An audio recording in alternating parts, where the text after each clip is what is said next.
Hello everyone. आज हम पढ़ेंगे पॉलिटिकल साइंस ऑनर्स में कोर 9 की यूनिट 3 की second chapter concept and approaches of social welfare. तो सोशल वेलफेयर क्या है, इससे समझने के लिए हमें पहले समझना पड़ेगा what is a society. A group of individual living in A common place and they have common culture. तो एक ऐसी कॉमन प्लेस मीन्स एक ही जगह पे अगर बहुत सारे लोग रहते हैं जिनका की कल्चर सेम है, उसे बोला जाता है एक सोसाइटी।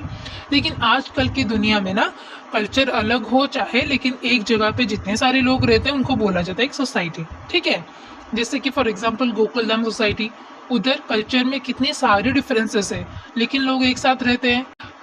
छोटा सा एग्जाम्पल है, एक जगह पे जो बहुत सारे लोग रहते हैं जिनका की कल्चर यूजुअली सेम होता है, उसे बोला जाता है एक सोसाइटी।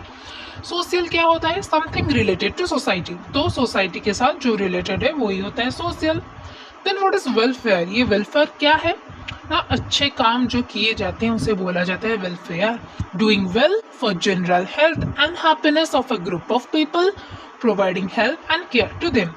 सो एक ग्रुप ऑफ पीपल मीन्स जन समूह या फिर कुछ लोगों के अच्छी हेल्थ के लिए, उनकी लाइफ को इजी बनाने के लिए, उनकी हैप्पीनेस के लिए जो अच्छे अच्छे काम किए जाते हैं, उनको जो हेल्प प्रोवाइड किया जाता है, केयर प्रोवाइड किया जाता है, उसको बोला जाता है वेलफेयर। Got it?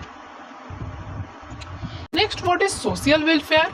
ना वेलफेयर ऑफ सोसाइटी मीन्स अच्छे अच्छे काम जो कि सोसाइटी के लिए किया जाता है जिससे कि सोसाइटी की डेवलपमेंट होती है, उसे बोला जाता है welfare of society. Providing help and care to the people of society, तो लोगों को हेल्प प्रोवाइड करना, उनको केयर प्रोवाइड करना। Social welfare it develop the society and people of society. ये जो सोशल वेलफेयर वाली जो काम करते हैं, अच्छा मैं एग्जांपल देती हूँ कि सोशल वेलफेयर वाली जो काम है वो कौन सा रही है। जैसे कि गवर्नमेंट की कई सारे स्कीम्स निकलते हैं, free education to all, then employment के लिए मनरेगा, प्रधानमंत्री आवास योजना जिससे कि लोगों को घर मिल रही है, फिर इतने सारे स्कीम्स किए गए ताकि लोगों की लाइफ को इजी बनाया जाए। तो ये है सोशल वेलफेयर वाले काम, ये तो गवर्नमेंट ने किया। और ऐसे भी कई सारे काम जो कि लोग करते हैं, कई सारे एनजीओज होते हैं जो कि ओल्ड एज होम खोलते हैं, ओल्ड पीपल होते हैं या फिर जिनकी एज बहुत हो जाती है, और या फिर जैसे लोग होते हैं ना अपने बच्चे माँ बाप को घर से निकाल देते हैं तो उनको लाकर उसे ओल्ड एज होम में रखा जाता है। जो अरफान बच्चे, अरफान मीन्स जिनके माँ बाप नहीं होते हैं, उनके लिए भी ऑर्फनेज होता है जिसमें कि सारे अनाथ बच्चे रहते हैं। It develop the society and people of society. तो जैसे फ्री एजुकेशन सबको मिली, पहले क्या होता था कि एजुकेशन सिर्फ अर्बन एरिया में मिलता था, रूरल एरिया में इसकी बहुत ही कमी थी। अब जब सबको फ्री एजुकेशन मिल रहा है, हर एक जगह पे आपको स्कूल देखने को मिल रही है, तो कितने सारे बच्चे पढ़ाई कर रहे हैं, और मेनली रूरल एरिया से कितनी टैलेंट निकल के आ रही है हर एक क्षेत्र में, लाइक स्पोर्ट्स हो, एजुकेशन हो, और वेराइटी डिपार्टमेंट ऑफ एजुकेशन भी अगर आप देखें तो रूरल एरिया से इतनी सारे टैलेंट्स निकल के आ रहे हैं।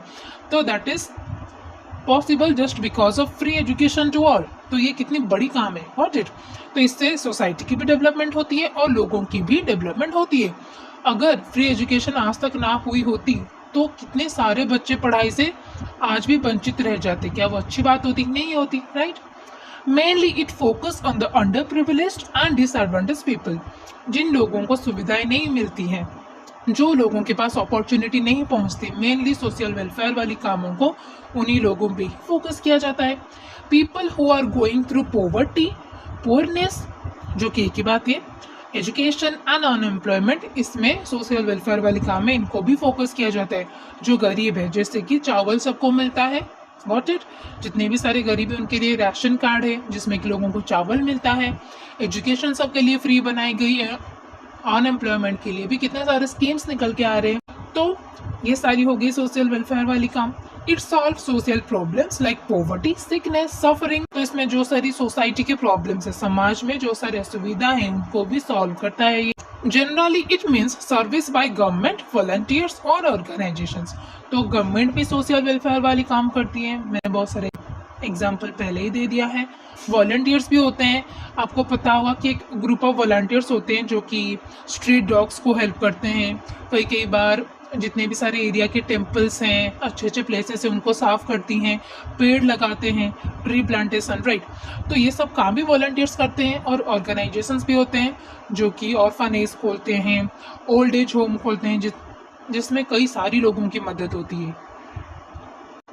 According to Ronald C. Federico, social welfare is defined as a society's governmental and non-governmental efforts to help its members function more effectively as individuals and as participants in organized social structures. तो social welfare क्या है ना, society की governmental या फिर non governmental effort. सरकारी effort में सरकार के द्वारा कुछ किया जाता है, तो सरकार नहीं होती, वो ग्रुप्स भी कई सारे एफर्ट डालती है, लोगों की हेल्प करती है, जिसमें कि लोग अच्छे से इफेक्टिवली काम करें, मीन्स उनके फुल पोटेंशियल में काम करें, अच्छे से रह सके, जिससे कि सोशल स्ट्रक्चर एक ऑर्गेनाइज्ड बन सके, व्हाट इट, जिसमें कि सोसाइटी को वो अच्छा बना सके। According to Richard Adams, social welfare is all collective interventions to meet certain needs of the individual and to solve wider interest of society. तो सोसाइटी की जो वाइडर इंटरेस्ट मीन्स जो चाहिदा होती है सोसाइटी की, जो चाहिए होता है सोसाइटी को, उसको फुलफिल करने के लिए, सोसाइटी की इंडिविजुअल की जो नीड है, जो लोगों को चाहिए, उनको वो देने के लिए जो काम किए जाते हैं वो होता है social welfare. Next, according to encyclopaedia Britannica, social welfare is a system of law and institutions with which a government attempt to protect and promote the economic and social welfare of its citizen, usually based on various forms of social insurance against unemployment, accident, illness and old age.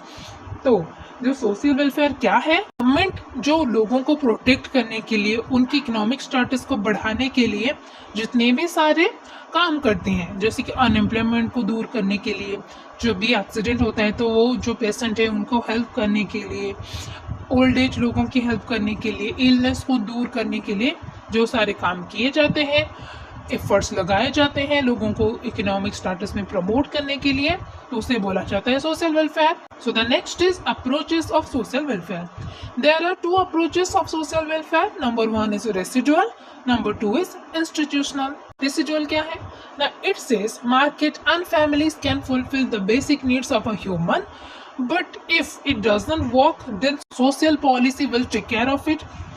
So ये बोलता है कि जो भी एक individual है उसकी help करने के लिए उसकी फैमिली है और मार्केट है, जिसमें कि क्या होता है कि उसकी जो भी सारी नीड्स है वो मार्केट या फिर उसकी फैमिली फुलफिल करती है।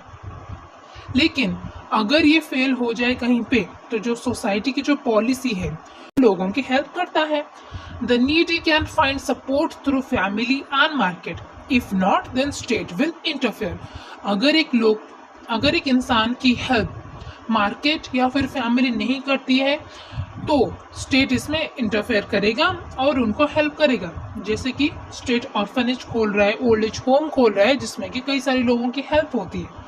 Institutional approach, according to this, social welfare is necessary and government social programs should reach all citizens and should help all citizens irrespective of income. तो सोशल वेलफेयर क्या है ना, ये बहुत ही महत्वपूर्ण काम है। इसमें क्या होता है कि जितने भी सारे लोग हैं सबको हेल्प मिलनी चाहिए गवर्नमेंट की तरफ से, चाहे उनकी इनकम ज़्यादा हो या कम हो, सबको फ्री एजुकेशन मिलनी चाहिए, उनकी हेल्थ की बराबर ख्याल रखनी चाहिए, ठीक है। इसको बोला जाता है इंस्टीट्यूशनल अप्रोच, जैसे कि free medical service, government funded scholarship programme, free education, likewise. Thank you so much. इसका पार्ट 2 भी आएगा जिसमें कि राइट टू एजुकेशन वगैरह जो 4 हैं इसके main points, social welfare policies, उसको मैं डिस्कस करूंगी। Thank you so much.